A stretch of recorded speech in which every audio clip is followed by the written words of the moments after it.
constituency, I have experts in finance, account, everything. I'll consult them before I can come and give their voice to the National Assembly, inshallah. You have so many few of the female candidates and women. We are not provoking them, but we want to be part of the solution. We Gambian women, we want to be part of the solution compared to the standard of the other nations. So Gambia is no exceptional. We don't want the women to be only the vendors, only being the housewife. We want to have a say in our nation cake, and that cannot happen. We have to have a better laws to have it in this National Assembly. And I will make sure we have a very good collaboration with the Minister of Women Affairs, with the standard of the international world, to see that Gambia is also having the rightful representation of the women candidates. One thing I believe and I love public service, and one thing people should expect from me is to help build trust at the National Assembly, because at the moment a lot of people have lost faith in the National Assembly. You look at again Fonyi. Fonyi is militarized. At the moment we even have refugees from Casamas.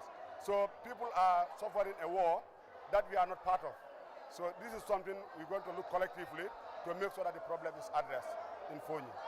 Gambians will now look forward to seeing these parliamentarians deliver on the promises they made during their campaigns. Farmer Abaji, GRTS News. And now to a press release from the Governor of the Central Bank of the Gambia, and it reads: the Central Bank of the Gambia is in receipt of correspondence from Standard Chartered Bank Gambia Limited conveying Standard Chartered Bank Group's decision to divest their business interest in the Gambia. This is in line with the group's new business model and strategic repositioning, which requires divestiture from a number of African countries, including the Gambia and a few countries in the Middle East. The group is in negotiation with potential investors to buy its shares in Standard Chartered Bank Gambia Limited. The divestiture will not impact the operations of Standard Chartered Bank Gambia Limited, as the bank will continue to operate normally.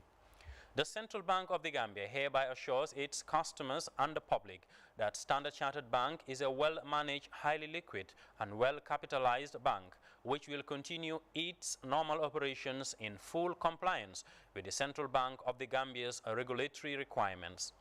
It will be noted that Standard Chartered Bank is one of the largest banks in this country, with a long history going back more than 100 years, during which the bank contributed enormously to the socio-economic development of the Gambia and will continue to do so in years to come.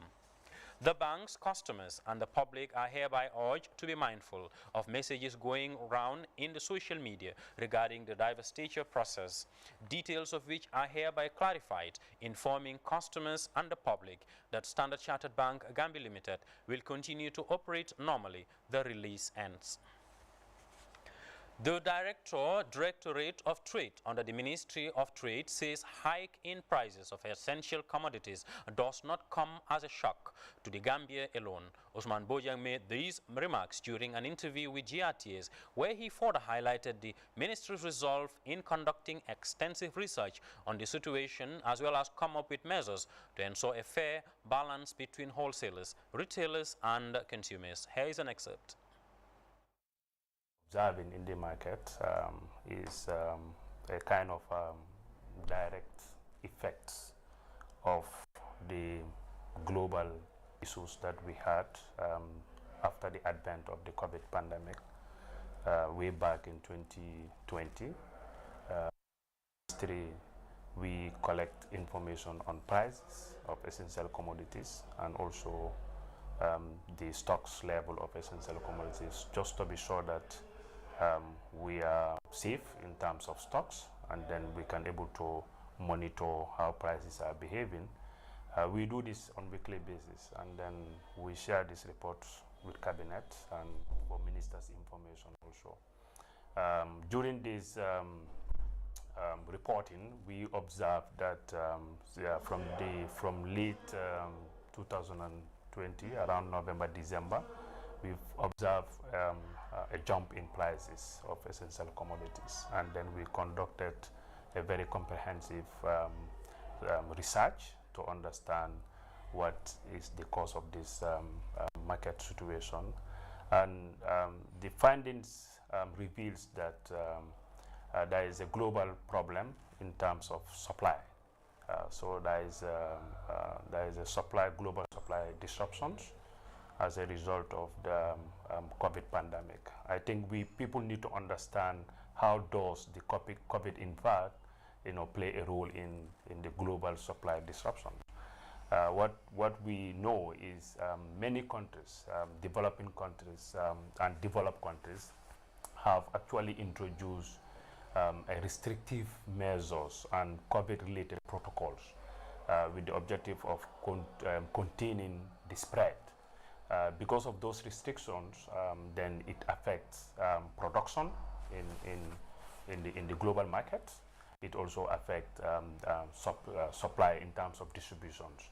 So we've seen that we've shown a slow in terms of production levels, and as such, that really affect the global market prices of those products. So as we know in economics, when the supply is down, the demand is up, then the price start going up. So at the level of the world market, we saw a slowdown of economic activities in terms of as a result of the COVID.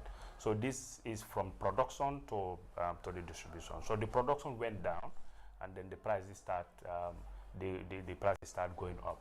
And then we've also, because of the restrictions, we've observed that there is the issue with containers. There is kind of a shortage of containers. Then container prices start going up because containers were kind of stuck in some places, and you cannot get them for reordering. So that brought about shortage, and then the prices start going up. So all this affect the global supply. As a result, the cost of importation was a little bit higher, and then that has translated itself into prices in the domestic market.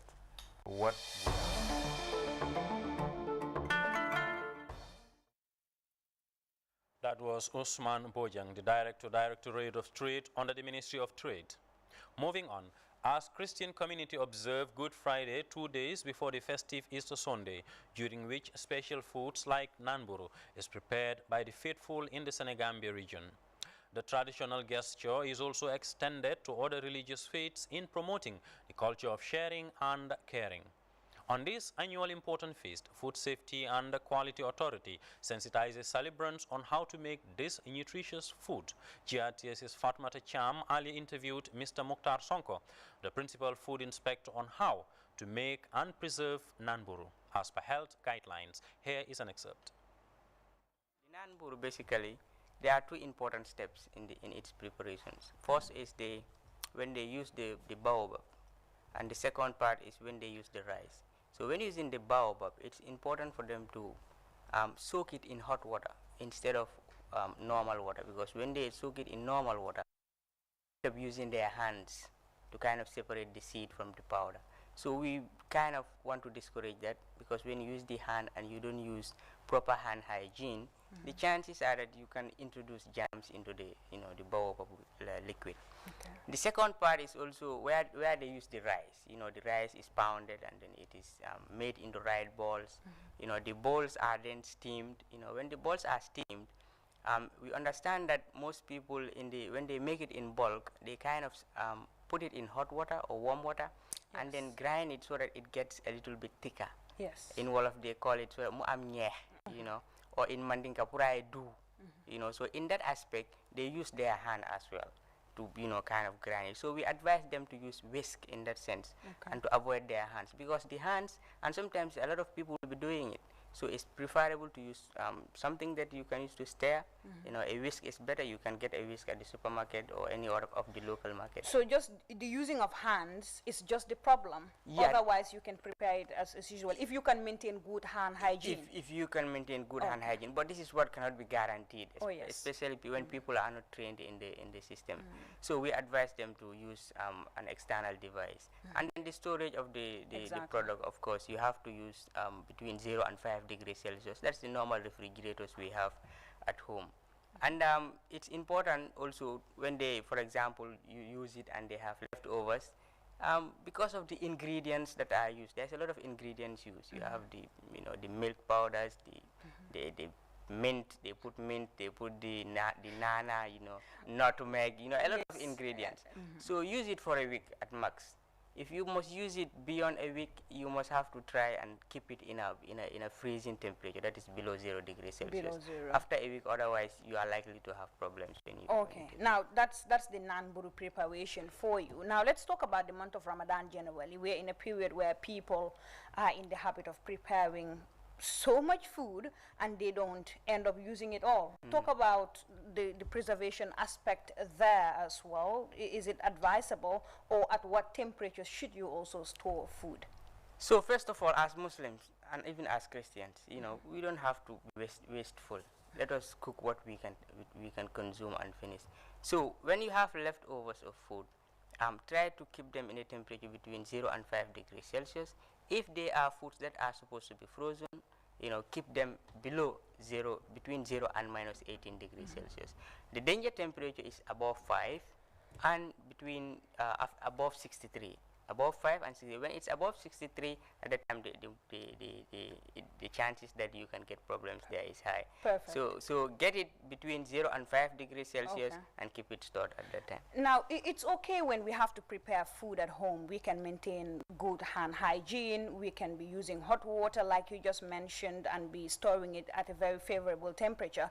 What is the FSQA doing to make sure that those that sell food on our streets are adhering to standard health protocols? So during this Ramadan, we have really tried to focus a lot on the markets. In these markets, there is a lot of food being sold during the markets are really busy. And we have, thank God, our inspectors are doing wonderful in the markets. We have also noticed that a lot of expiry foods are there that were in stores. The business people will just bring them out and mix them with the good ones, especially the pastas, and we've also noticed a lot of expiry juices. So we advise customers to be careful when buying those. We are really enforcing, and some of them are already caught, and penalties are being, we're trying to see how to punish those people that we are. So that's important for people to watch out. So cook what you can eat. I think that was a quite important advice from Mr. Mukhtar Sonko, Principal Food Inspector, Food Safety and Quality Authority. Away from that, Al Burhan Foundation recently donated Ramadan food items to internally displaced people in the community of Fonyi Bajagar and Kampant in the West Coast region. Khadijatu Jallo reports. Foundation, under the leadership of Sheikh Daudi Jawo, continues to distribute Ramadan gesture to Muslims around the country, and the latest to benefit from their intervention was internally displaced people along the Fonyi-Casamance border who came to seek refuge in Bajagar and Kampan village. Sheikh Daudi Jawo hailed his partners in Saudi for giving him the opportunity for extending support to the poor, needy and vulnerable population. ay at léegi ñu ngi koy def so Ramadan ñëwee tabaski su ñëwee yii yëpp dañ koy def dañooy gas ay bohol dañoo gas ay teen dañooy samp ay juma dañooy samp ay classe association bi lii mooy liggéeyam dimbale nit ñi. Jawo prayed for Allah to bring peace in Casamance so that refugees can go home to their homes and continue with their livelihoods. The Alcalo of Bajagar and Kampan village and other beneficiaries took turns to thank Al Burhan Foundation for coming to their aid. The refugee Ibrahima Bojang, who is the Alcalo of Berlin village, explained the challenges they face on cattle they left behind. Andum bengo me fatanti fanna sati wala ta fo beng mo kilin doro ngawle nyimije ba wo do to ma nyimino Allahu akbar so singa tara e fatale lol fa ngol lafta nyina nga sama nga fay kolo ngoto awala dina mbali jayla alla de maro nyin. Officials of Al Burhan Foundation has called on Muslims to pray for Allah to abundantly bring peace and stability in the Casamance region and the world at large. Khadijatu Jallo, reporting for GRTS News. On culture of sharing and caring, because philanthropist Modu Turodabo, the brainchild behind Vision Development Foundation, has donated thousands of bags of sugar to help the needy people meet their Ramadan expenses. Louis Mendy reports on the delivery ceremony which took place on Friday.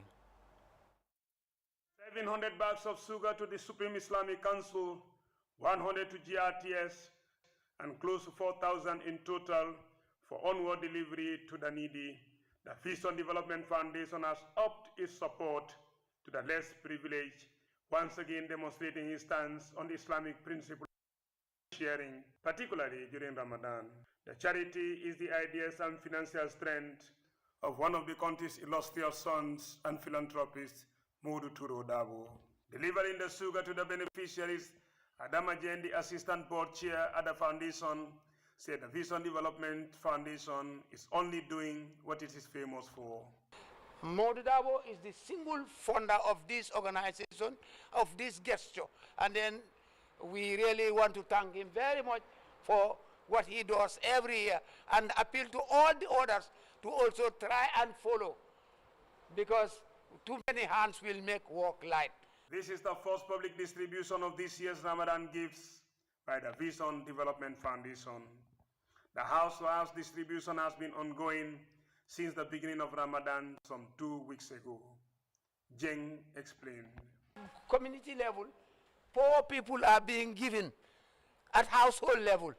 If you pass through the Birkama Highway, you will be seeing that every day, from day 1 up to the 30th day of the first month, we are giving sugar, we are giving, quite many other things, tea, milk, and dates to support the poor so that they will not suffer during the fast month. This time last year and other years in the past, it was a similar atmosphere here in Kanifing, as bags of rice and sugar in thousands were donated to the needy thanks to Modu Turo Dabo.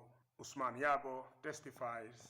The only organizations that would give food to the Gambians was CRS, Red Cross. CRS was giving food to lactated women who are pregnant and they don't have enough good diet. CRS was giving them food. Red Cross was giving where there are emergencies. Later, Turo took over this, and he was going to house, family by family, giving it out. Eventually, he turned to during the first month, when he invited people, particularly women and children, at his headquarters and giving them food for breaking their fasts. Now, it has gone well beyond that. Organizations do benefit. Individuals do benefit, and not only rice or sugar. But during Toboski, some mosques are giving animals. Go replenish your pocket. The words of Ustaz Jeju, the second vice president at the Supreme Islamic Council, Tuturo Dabo, speaking on behalf of the beneficiaries. Heavily reward await those who serve humanity. Ustaz Ibrahim Jeju preaches, encouraging Gambians with the financial muscle to emulate the service of Modu Turo Dabo. For Fatu Saho, Tanding and others, Turo is simply a blessing to society. Louis Mendy, GRTS. Taiba Charity Center has distributed food items to over 300 people in Yundum. As part of its ongoing Ramadan donation, the beneficiaries, mainly women, received rice, cooking oil and onion. Momodu S. Jallo reports. In another show of kindness, Taiba Charity Center, a leading philanthropic organization, has reached out to needy Muslims during the holy month of Ramadan. The beneficiaries of the center's latest generosities were the people of Yundum and surroundings who received food items including rice, cooking oil, and onion to supplement their feeding in the holy month. The newly elected National Assembly member for Bundung, Honorable Suleiman Jame, who doubled as the spokesperson of the Taiba Charity Center, described the annual Ramadan donation as one of many humanitarian support provided by the center. Taiba Charity Center is an organization that is formed since 2010, and we normally engage into so many development activities just to complement government effort, because all the development that we are doing or that we have done already is just here towards complementing the general effort of the government, because in the area of health, we intervene in health, religion, livelihood. The people who are giving us this thing, they don't know us. But it's through this Taiba Charity Center and through us, this thing is here, So we are appealing to the families, let them put this thing into good use. The purpose of giving this is for us to at least feed ourselves during this holy month of Ramadan. The distributed food items were provided by the King of Dubai, Sheikh Mohammed bin Rashid Al Maktoum, through his 100 million meal project, which is supporting needy Muslims around the world. And the president of Taiba Charity Center, Haruna Kamra, thanked the ruler of Dubai for his generosity. The beneficiaries were mainly women who were appreciative of the gesture, which they acknowledge will help them immensely in the holy month of Ramadan, especially when the prices of these essential food items are on the rise in the market. Umores Jalo, GRTS News. From the report by Momodu S. Jallo, we will take a short break, but up next is news beyond our border. Stay tuned.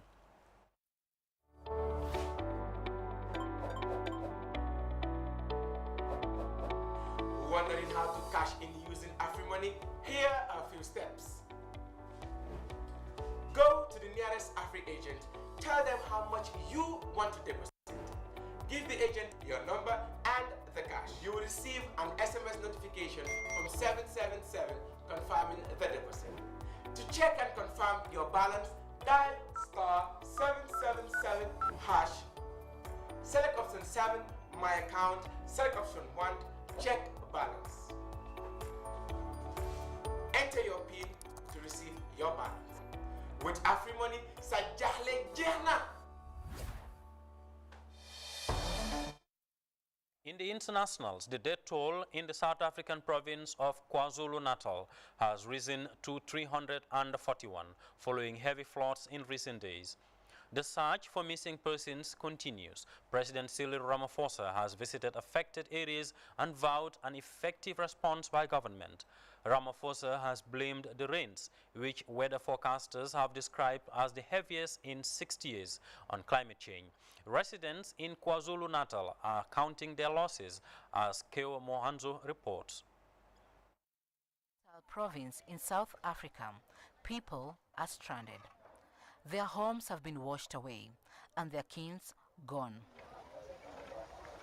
It follows heavy rains that have caused floods and landslides. In 30 minutes, water was flowing very fast. I started running away, but water was filling up my room, and then the walls fell down. I can't even rebuild my house because that water is still too much. I am scared. Somebody came to me, asked for the help. When I wake up, I found these people. Some of them, there was carrying children out of the rains. Some of them, they was crying about their stuff like beds and TVs. All that was going with the water. No, there's no enough space. There's no enough space. This community hall is too small for them. The South African government has stepped up recovery operations. The National Police Force deployed 300 extra officers to the region, while the Air Force sent planes to help with the rescue efforts. In the meantime, citizens have been urged to evacuate to higher ground and stay safe by avoiding flooded roads and bridges. A flood warning has been issued for the neighboring province of Eastern Cape. Chamwono, CGTN. In the KwaZulu its worst humanitarian crisis in recent history. At least 21 million people across Kenya, Somalia, Ethiopia and South Sudan are suffering from critical hunger. According to relief agencies, 44 million people are in dire need of humanitarian assistance. CGTN's Daniel Arap Moy reports. 5 years old and I've never seen such a drought. Animals died. We seriously need support and people who can help us. We don't even have something to cook for our families. We have almost nothing. Zainab Sirowe's words and the emotion they carry are not lost on a group of UN officials listening to her under a tree. The officials are here to assess the humanitarian situation in Somalia. Their main mission is to highlight the dire state in which millions of people find themselves. These people are looking at the threat of famine in the face. Conflict, flooding, and the worst drought in 40 years have pushed people to the brink. Funding's everything. I mean, we have the expertise, we have the people, we have the communities who do it for themselves, but what they need are the supply. The escalating conflict in Ukraine has also led to a rise in food prices across the region, adding even more pressure. Yeah, I know that the world is very much occupied by Ukraine, but human suffering is human suffering, no matter whether in Europe or Asia or Africa. And here we have to uplift, to live to our moral values. And our moral values, humanity matters. The outlook in East Africa remains grim, with more people being displaced and seeking aid. We cannot really overemphasize the fact that the drought situation is getting worse, and we're actually moving from a drought response now into a prevention of famine. So it is getting more intense, it is getting more severe, it's getting more acute. And of course, all of the indicators are that this situation will get a little bit more severe because, one, we are expecting probably the fourth failed rain season. The UN says it's working with governments and humanitarian partners in the region to help those in need. The United Nations is expected to hold a high-level meeting in Geneva later this month to address the situation of famine in the region. Daniel Arap Moy, CGTN, Nairobi, Kenya. Well, this innovative approach, driven by our shared humanitarian impulse and made possible by Brexit freedoms, will provide safe and legal routes for asylum while disrupting the business model of the gangs, said UK Prime Minister Boris Johnson while making comments on UK's immigration laws. Details in the CGTN report. The UK Home Secretary arrived in Kigali and immediately set to work finalising the announcement that some asylum seekers crossing the Channel to the UK will now face a one-way ticket to Rwanda under new government immigration plans. The UK has been struggling with rising numbers crossing the Channel and is pitching this plan as a way of putting off the smuggling gangs, targeting economic migrants as opposed to genuine refugees, and tackling anti-immigration political pressure. Our new migration and economic development partnership will mean that anyone entering the UK illegally, as well as those who have arrived illegally since January the 1st, may now be relocated to Rwanda. This innovative approach, driven by our shared humanitarian impulse and made possible by Brexit freedoms, will provide safe and legal routes for asylum while disrupting the business model of the gangs. The government in Kigali has been negotiating for some time, and the government hopes this is the start of a wider programme. This is part of the United Kingdom's new plan for immigration, to control our borders, protect our communities, stop dangerous illegal migration, help the world's most desperate people, and welcome international talents to the UK. Under the proposal, the Rwandan government would take responsibility for the migrants and put them through an asylum process with a view to settlement in country. The government says Rwanda is one of the safest states in the world. Labour says this is all about avoiding talk of Downing Street parties. I think this is not about tackling the small boats issue. This is about tackling the government's own sinking boat issue. The idea of offshore camps abroad is not new. Following an Australian example, the UK government has looked at Albania, Ascension Island, Ghana and Gibraltar, but all have fallen through. UN representatives and NGOs have already called the plans cruel and nasty. We have years of evidence from Australia about precisely this policy measure, which has done nothing to stop people coming to Australia seeking asylum, has inflicted a huge amount of cruelty on a relatively small number of people, basically imprisoned for years and years. About 28,500 people made the perilous journey last year. In November alone, 27 drowned. According to the Home Office, 9 out of 10 making the journey were male, 7 out of 10 were single, but many of them, of course, are children. It currently costs the government $4.5 million a day to house about 25,000 asylum seekers. The initial payment to Rwanda would be about $170 million.